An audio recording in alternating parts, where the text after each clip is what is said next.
Bonjour à tous, nous sommes le vendredi 5 septembre 2025.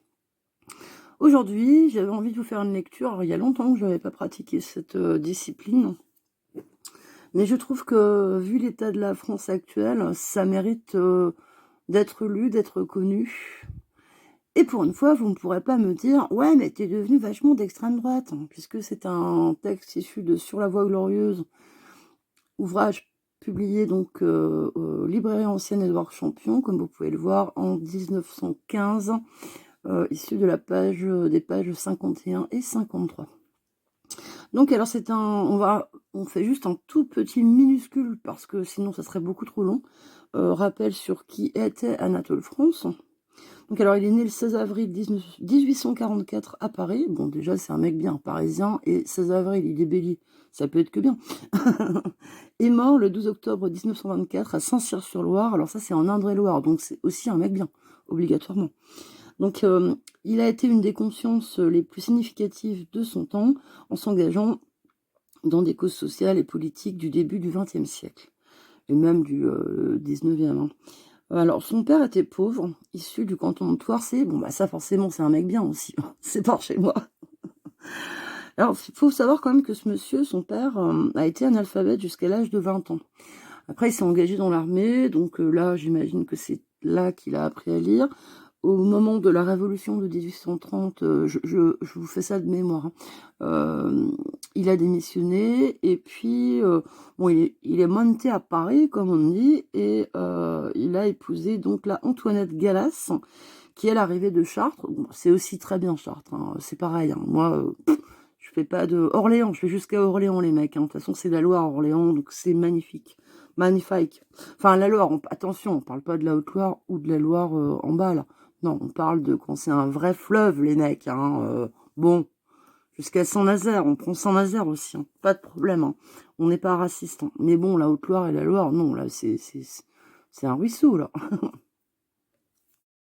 Donc, il épouse Antoinette Gallas à Paris, et se trouve son papa, hein, en 1838, à la tête d'une librairie historique d'ouvrages, journaux, caricatures, tout un tas de choses comme ça. Vous vous rendez compte, passer de analphabète, fils d'une famille de cordonniers pauvres du canton de Toircé, donc il était de Luigné, mais canton de Toircé à l'époque. Né, je crois que son père était de 1802, voilà, ou 1805, je ne sais plus. 1802, c'est Victor Hugo, ça c'est sûr, parce que un des textes de Victor Hugo commence par « Ce siècle avait 2 ans », donc ça, on ne peut pas oublier la date de naissance de Victor Hugo, mais je ne sais plus si c'est 1802 ou 1805 pour le père d'Anatole France. Et donc, passer de ce statut de fils de cordonnier pauvre de Luigné, donc en province, où ça devait rouler les airs, comme dans beaucoup de nos provinces françaises à l'époque, et d'un seul coup, être libraire, et plus que libraire, éditeur, enfin bon, c'est une folie, quoi. Moi, je trouve ça une dinguerie. Peut-être que c'est Paris aussi qui fait cet effet-là, on va dire. Donc, alors, on passe, Anatole France-Net, tout ça. Je vous engage vraiment à aller vous renseigner sur qui était Anatole France, parce que c'est une vie quand même épique. Il a eu beaucoup d'amitié, entre autres avec Émile Zola. Il a été académicien, donc l'Académie française, c'est pas quand même rien. Lui a succédé Paul Valéry, qui n'arrive jamais n'a pas cité. Normalement, on cite toujours le nom au moins de son prédécesseur. Là, il ne l'a pas fait. Donc, il s'est juste contenté de lire que c'était un liseur dissident ou un truc comme ça. Enfin bref, c'était assez éhonté. Donc, il a eu une vie riche, très très riche, même riche financièrement. Donc, franchement, avec des parents d'extraction plutôt modeste, qui ont eux-mêmes su s'élever, parce qu'ils l'ont quand même envoyé justement, entre autres, à Paris. Alors mince, c'était quoi son collège? Je sais plus. Collège-lycée, un des grands lycées parisiens. J'ai oublié quel lycée, collège il est allé. Bon, donc il a eu son bac. Autant vous dire que c'est pas du tout ni mon bac à moi, ni le bac des années 50, ni rien. Quand on a son bac, je crois que c'est 1864 le concernant. ça n'a aucun rapport, hein. Attention, là, on a du grec, on a du latin, on fait des compositions en grec, en latin et tout ça. Donc, il a eu une vie magnifique. Il a, entre autres, alors je l'aime aussi pour cela, fait une tournée de conférences en Amérique du Sud sur le sujet de Rabelais. Alors, moi, Rabelais, c'est un de mes auteurs favoris. Alors, on l'a un peu oublié par Rabelais, bien sûr, quoique Anatole France, parce que il fait partie des gens, voilà, comme ça, qui passent de mode, comme Proust, comme Paul Valéry, justement, le petit voyou. Y a plein de poètes comme ça. Alors justement, son œuvre est immense parce que ce n'est pas que des romans. Il y a également de la poésie, il y a de la politique, il y a beaucoup de choses. D'ailleurs, je vais relire. Il faut absolument que ça m'a donné l'envie là. Je me suis dit, il faut absolument, absolument que je replonge dans Anatole France parce que je m'en veux de faire partie de ces Français qui oublient nos racines.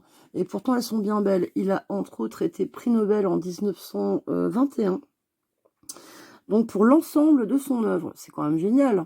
Parce que, vous voyez, il n'y a pas que Winston Churchill que j'adore éminemment, mais pour des raisons plutôt politiques, de guerre, de période où ça a été un grand chef d'État. Puis j'aime, moi, les gens qui comme lui, osent dire no sport. Moi aussi, hein, c'est no sport. J'en ai rien à foutre du sport. Voilà, c'est très bien, hein, les Jeux Olympiques, on a vu ce que ça nous a coûté. Bref, bon, faut pas que je m'étende trop, ça va durer 10 heures, sinon ma vidéo, mais je m'en fous complètement, moi, de la testostérone, de tout ça. Si, j'ai fait de la natation, d'ailleurs, ma fille est à nouveau réinscrite cette année.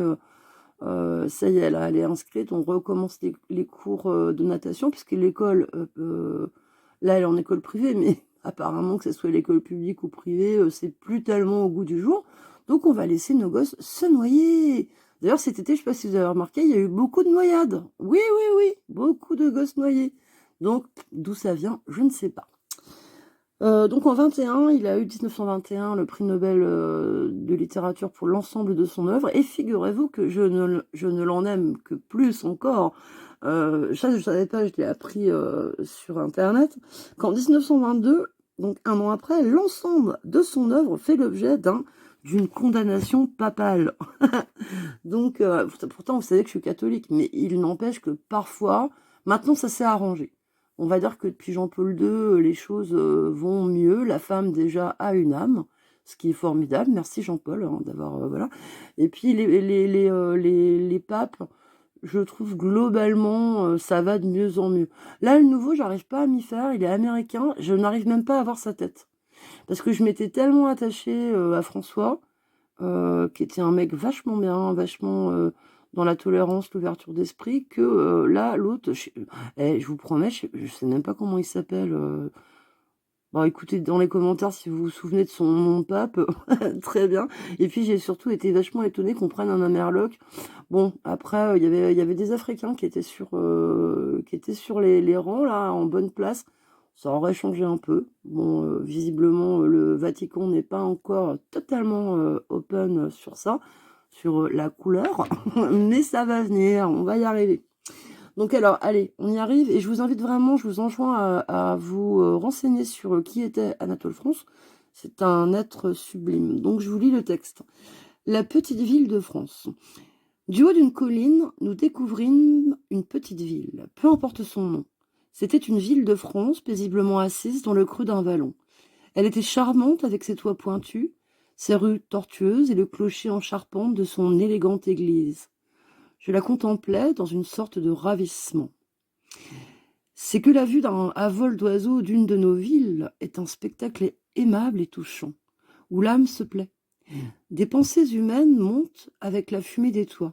Il y en a de tristes, il y en a de gais. Elles se mêlent dans notre souvenir pour inspirer toutes ensemble une tristesse souriante, plus douce que la gaieté. On songe, ces maisons si petites au soleil, que je puis les cacher tout en étendant seulement la main, ont pourtant abrité des siècles d'amour et de haine, de plaisir et de souffrance. Elles gardent des secrets terribles et mélancoliques. Elles en savent long sur la vie et la mort. Elles nous diraient des choses à pleurer et à rire si les pierres parlaient. Mais les pierres parlent à ceux qui savent les entendre. La petite ville dit aux Français qui la contemplent du haut de la colline. Voyez, je suis vieille, mais je suis belle. Mes enfants pieux ont brodé sur ma robe des tours, des clochers, des pignons dentelés et des beffrois.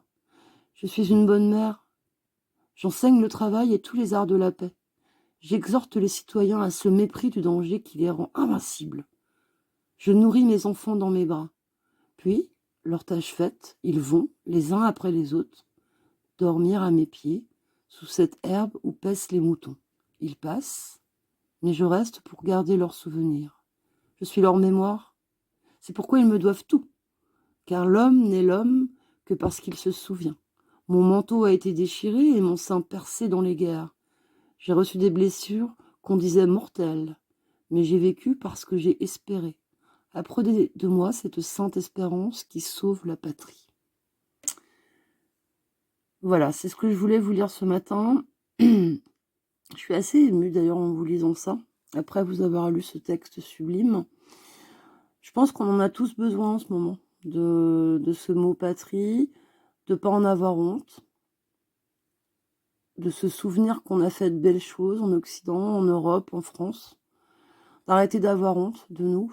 On n'est pas responsable de toutes les horreurs qu'effectivement la patrie a commises sur notre propre sol, qu'elle commet actuellement, sur notre propre sol et ailleurs.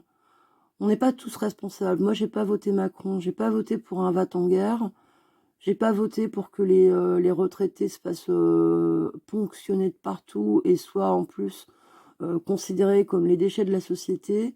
J'ai pas voté pour justement qu'on en arrive à un suicide assisté finalement, qui va peut-être, à un moment donné, persuader certaines personnes qui sont, comme moi, handicapées ou trop vieux ou je ne sais quoi, à mettre fin à leur jour parce qu'on va leur faire comprendre clairement que ce sont des boulets. J'ai pas voté pour tout ça. Et vous non plus, chers camarades. Je ne suis pas d'extrême droite, comme certains se plaisent à le laisser croire, en penser. J'ai toujours été ultra à gauche, simplement la gauche actuelle ne me représente plus. Donc, je suis apolitique en quelque sorte. Donc, je prends ce qui me plaît, et actuellement, c'est plutôt en face que les idées ont le mérite d'exister.